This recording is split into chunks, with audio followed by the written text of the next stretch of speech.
Hi guys, this is the part 2 for the Prius V mud flap installation.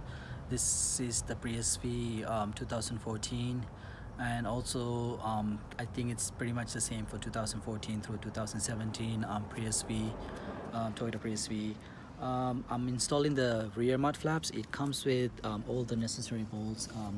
This is for the top two, and this bolt is a little bit longer. This is for the bottom one, and it also comes with like a little adapter like that's longer also, and it comes with really nice, really good quality plastic clips, which I'm not gonna install this one. I'm gonna hold on to it just in case. These are pretty expensive too if you were to buy it. So it's gonna be installed with 3 bolts. That's pretty good enough. I tested it. It's really strong. I don't think it's gonna make a difference if I don't install this one, because I have to drill another hole, and I have to take out the wheel, which I'm not gonna do. I don't have time for that right now. I mean, feel free if you have time and you want to do it, by all means. But see, like when I put these, it has a pretty big gap between the plastic piece and the mud flap, so that's why I didn't want to. I guess it's not that bad on this side. I didn't want to install that one, the clip.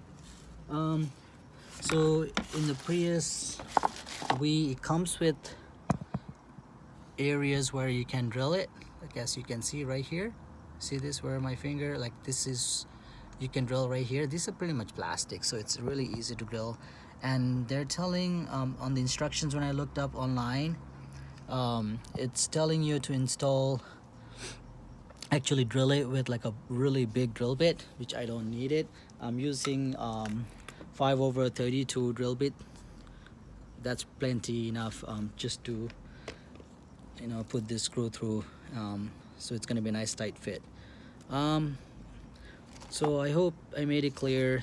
Pretty easy, straightforward. Again, 2 bolts right here, 2 bolts gonna get screwed right here, and then one goes on the bottom. See, I don't know if you can see it, right there. Okay, it comes with the clip as well. You just have to insert the clip. You don't have to take out that plastic clip. You could just leave it in place and then position this like that. That's it. Hope this one helps. Hope this video helps you guys. If you have any questions or comments, feel free to leave it in the bottom. Peace out.